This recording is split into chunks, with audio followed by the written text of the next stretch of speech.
Radio Frente Patriótico Manuel Rodríguez, la voz del pueblo. El Líbano, distante 13.500 kilómetros de nuestras fronteras, no es un país ajeno a la lucha de los movimientos populares y de la izquierda del mundo. Históricamente ha sido un terreno fértil para la implementación de políticas de participación popular en un ambiente profundamente ecuménico en lo etnocultural, multiconfesional y nacional.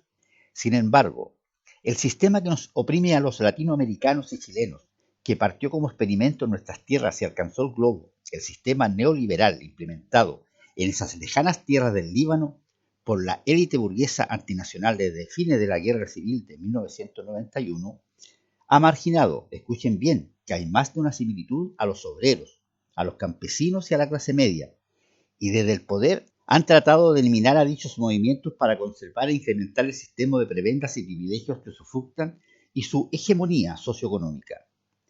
Desde un enfoque revolucionario, internacionalista y tercermundista, presentamos este breve análisis de dicha situación y de los desafíos a los que se enfrentan los movimientos de izquierda en el Líbano, además de recordar las sangrientas tácticas agresivas de la burguesía en contra de las clases trabajadoras del país, incluyendo en sus afanes el asesinato, en una masacre de 3 días, de tantos niños, mujeres y hombres que aún a la fecha no se sabe a cabalidad si fueron los que cuentan la Cruz Roja, denuncia la prensa o los que estimó el gobierno libanés, llegando la cifra más alta a estimar en cerca de 2.400 las personas asesinadas en esta conocida masacre de Sabra y Shatila. Los últimos eventos del siglo XXI y las crisis económicas que desde el año 2008 afectan al planeta han demostrado que el sistema capitalista mundial no es sostenible y mucho menos es fiable el orden neoliberal que le han insuflado los neoconservadores. A lo anterior se puede agregar el estallido incontrolable de guerras imperialistas, la ampliación injustificada de la OTAN y el innecesario crecimiento vertiginoso de los presupuestos militares en el mundo, el destrozo del medio ambiente y el crecimiento vertiginoso de la brecha socioeconómica entre los más ricos y los más pobres, eventos que en su conjunto demostraron las fallas de la teoría del fin de la historia y de la victoria del capitalismo. Por otra parte, y en respuesta a la avalancha neoliberal globalizada, las masas de desposeídos, el pobretariado, se movilizaron en varios países y se organizaron para combatir el orden neoliberal impuesto, tratando de revertir sus efectos catastróficos. El Líbano no está al margen de estas dinámicas y también en el país se ha producido cierto avance de la lucha de los movimientos de las izquierdas populares. En este capítulo de la radio Frente Patriótico Manuel Rodríguez, la voz del pueblo, abordamos algunos momentos de ese enfrentamiento en el escenario libanés y exponemos nuestras ideas sobre sus potencialidades y limitaciones, que son en efecto quienes mejor explican por qué los resultados de la lucha popular no han conseguido avanzar en el desmontaje de un sistema no tan lejano a la realidad ni ajeno a la de nuestro país y por extensión autodestructivo. Con esto pretendemos explicar cuestiones claves que han lacerado los esfuerzos del pueblo libanés y las limitaciones ideológicas de sus dirigentes populares. La lucha del pueblo libanés no ha sido fácil, ya que concluida la guerra civil en el año 1991, las élites burguesas del país impusieron un programa neoliberal basado en la implementación de un modelo económico sustentado en la economía de servicios y el desarrollo del turismo, es decir, un modelo que relegaba al sector productivo. En su lugar abría los mercados nacionales, sin ningún tipo de regulación, a las mercaderías foráneas en detrimento de las propias y en consecuencia se ha producido una marginalización de los trabajadores industriales, de los campesinos y de otros sectores de la más empobrecida. Los oprimidos del país lucharon desde sus partidos de izquierda y los sindicatos para tratar de mejorar su situación y lograr la justicia social necesaria. No obstante, sus esfuerzos han chocado con las medidas adoptadas por la derecha nacional, exacerbada por las transnacionales y apoyada por los neoconservadores árabes y occidentales, lo que les ha permitido contar con las herramientas necesarias para combatir dichos movimientos y preservar su posición privilegiada. Nos resulta ocioso señalar aunque es una verdad de perogrullo que cualquier corriente ideológica trata de suprimir a sus adversarios para preservar sus posiciones dentro de cualquier sistema. En el lenguaje académico de la clase burguesa del Líbano, existe un mito acerca de que no hay lucha de clases en el país, que la sociedad libanesa solo predomina las divisiones sectarias y confesionales, y que los individuos solo tienen espacios de participación dentro de sus clanes o en las entidades con etiqueta religiosa. El Estado burgués libanés promueve dicho mito en sus instituciones educativas y medios de comunicación para defender sus privilegios, sus negocios privados y las relaciones carnales que ha construido con el imperialismo internacional.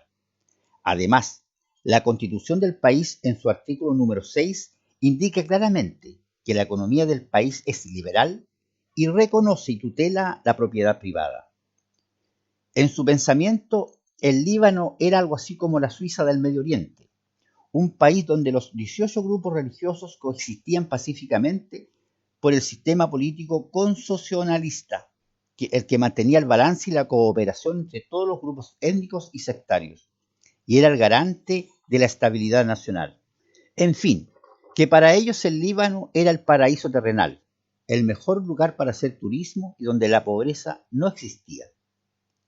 Antagónicamente, la dura realidad se mostró al mundo con la masacre de los campos de refugiados palestinos de Sabra y Shatila, en el oeste de Beirut, Líbano, que hoy cumple 38 años, una herida que continúa aún sin cicatrizar para los habitantes de estos campamentos. Desde el 16 al 18 de septiembre del año 1982, en plena guerra civil libanesa, milicianos falangistas, alentados y apoyados por Israel, entraron en esos campamentos y mataron a centenares de personas, entre ellas mujeres, niños y ancianos.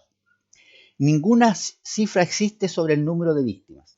Mientras el gobierno libanés estimó en 450 las muertes, los israelitas dijeron que la cifra oscilaba entre los 700 y 800. Por otro lado, la Cruz Roja la elevó a cerca de 2.400. Ninguna mente humana puede olvidar lo sucedido. Seguimos conmocionados y sorprendidos no solo por lo ocurrido en Sabra y Shatila, sino también por el silencio de la comunidad internacional ante los crímenes que Israel ha cometido y continúa haciendo, dijo en su momento Khalida Hussein, que preside el Comité de Mujeres Palestinas en los campos.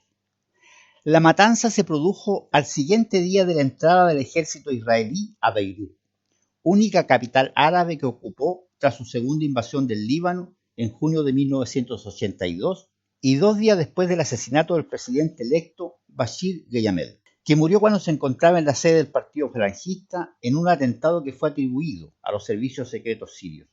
Antes del suceso, la aviación israelí bombardeó sus campamentos y durante la misma los alumbró durante toda la noche con bengalas para permitir la masacre, la que se hizo pública 3 días después de ocurrido.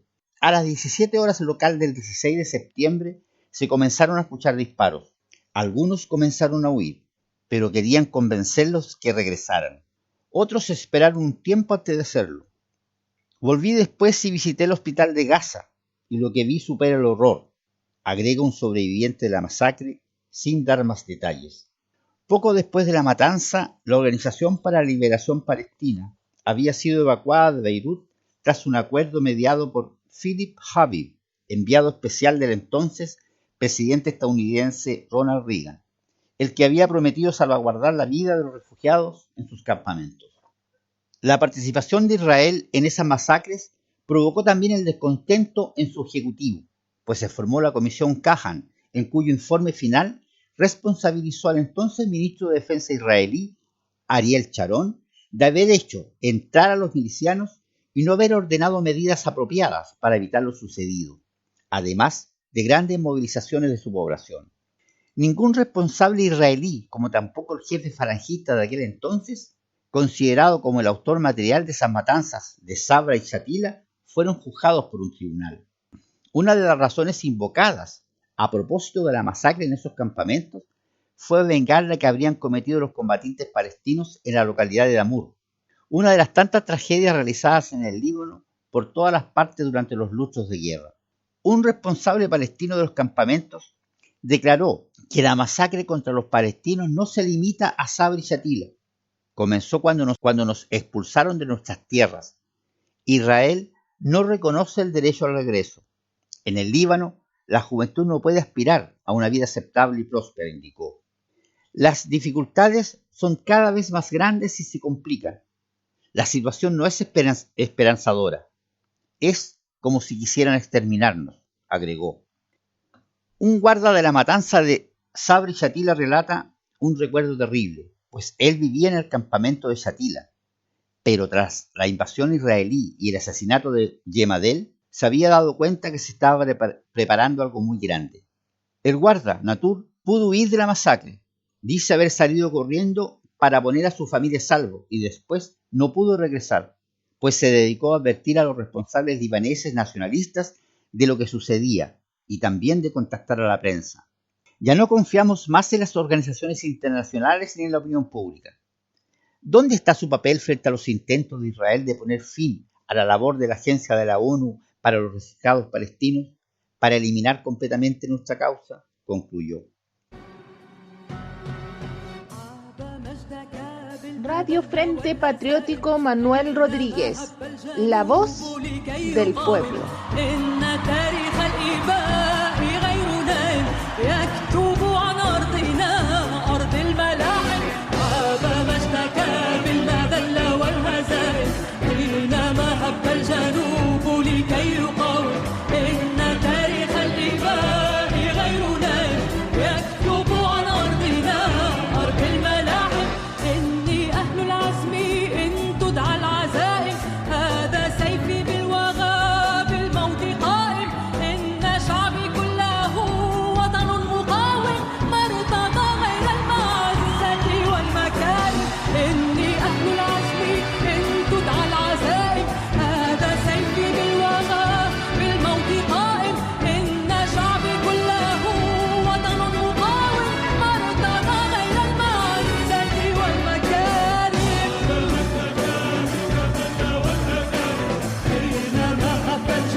Acabamos de escuchar la canción de Julia Bouto a la Resistencia.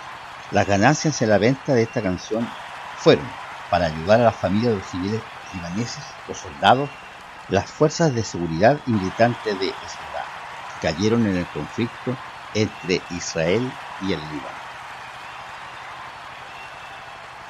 Un niño muerto puede a veces bloquear una calle. Son tan estrechas, tan angostas y los muertos tan cuantiosos. Esta era una de las primeras frases del escritor Jean Genet, un novelista, dramaturgo y poeta francés, cuya obra expresa una profunda rebelión contra la sociedad y sus costumbres en su relato 4 horas en Shatila. El francés se encontraba en Beirut cuando en septiembre de 1982 el ejército de Israel entró en la capital libanesa y se producen las matanzas de Sabra y Shatila, 2 campamentos de refugiados palestinos incrustados en la bella ciudad mediterránea. El poeta Genet toma contacto con este escenario dantesco cuando la sangre de los cadáveres aún está fresca y rueda por los callejones, y escribe un testimonio sobrecogedor, pero también de un gran impacto político. Hoy se cumplen 38 años desde que un 16 de septiembre las milicias entraron en Sabre y Shatila para cobrarse, según ellos, una venganza por una matanza ocurrida en Damour. La masacre se prolongó 2 días. Aquel era un Líbano envuelto en furia y llamas, en una espiral del todos contra todos que fue la guerra civil que partió el país en 1000 pedazos entre 1975 y 1991. 2 días antes de los asesinatos, el líder maronista Bassil Gemayel, elegido presidente del país hacía tan solo un mes, había sido asesinado junto a otras 40 personas. 2 divisiones del ejército israelí, bajo el mando de Ariel Sharon, ocuparon Beirut para preservar su estrategia en la guerra. En junio de 1982, Israel había invadido el país. Sabra y Shatila no han cambiado mucho desde aquellos días. Siguen siendo un marasmo de calles sin nombre, sucias, regadas por las aguas. Las improvisadas viviendas forman angostos pasillos por donde apenas cabe una persona. La basura se acumula en las calles y los niños corretean descalzos y despeinados. Casi todos los campos de refugiados palestinos se le parecen. Allí viven miles de personas. En Shatila, más de 7.000 se hacinan en 2 kilómetros cuadrados.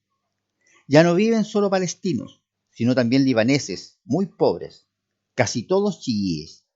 Se recuerda que en el año 2006 habrían visto cómo el mercadillo se extendía hasta el cementerio, que alberga los cuerpos de las víctimas de las matanzas del 82.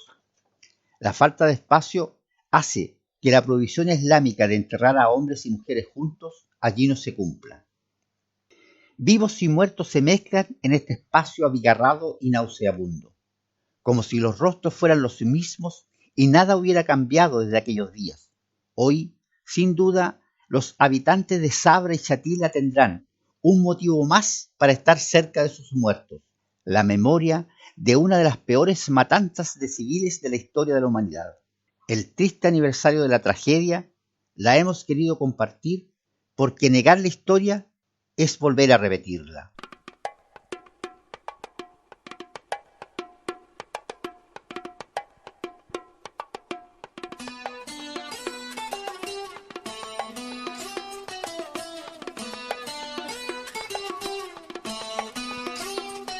¿A dónde estaba el sol cuando sonaron los ecos desatados de la ira? ¿No será que las sombras lo apagaron en Sabra y Shatila? ¿A dónde estaba Dios cuando la gente fue sometida a hielo en las pupilas?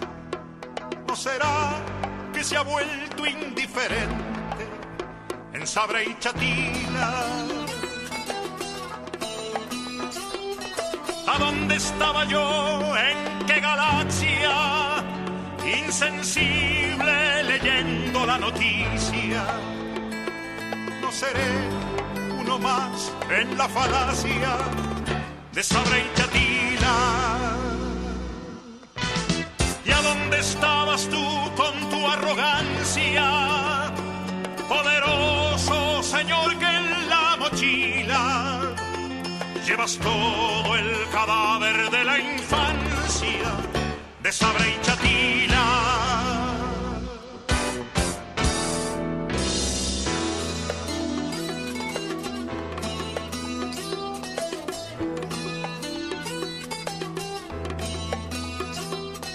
¿A dónde está el orgullo de los hombres? ¿O acaso hay que decir hipocresía? Porque tanto dolor no tiene nombre en Sabra y Shatila. ¿A dónde estaba yo, mi buen amigo? Que tengo la conciencia tan tranquila. ¿cómo habrá sido adulando al enemigo de Sabra y Chatila? ¿O acaso estaba yo con los soldados, metido a la distancia entre sus filas, aceptando los hechos consumados de Sabra y Chatila?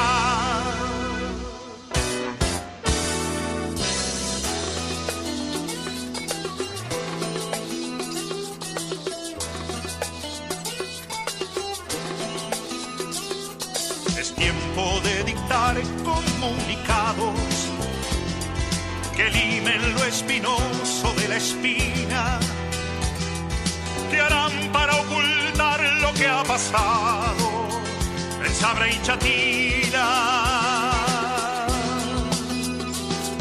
que harán para que amengue la condena histérica, total y colectiva, que harán para que cese la gangrena de Sabra y Chatila. Aunque yo siga ausente en mi galaxia, comentando en canciones la noticia, el ángel del horror sigue su marcha en Sabra y Chatila.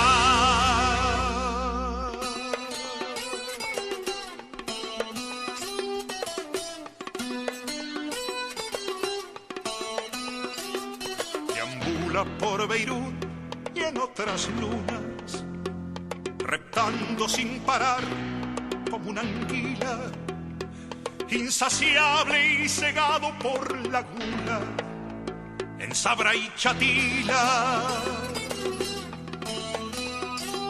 Tal vez quiera llegar hasta mi puerta, tal vez ya esté a la vuelta de la esquina, pero abierta la herida sigue abierta en Sabra y Chatila.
Transmitió Radio Frente Patriótico Manuel Rodríguez, la voz del pueblo.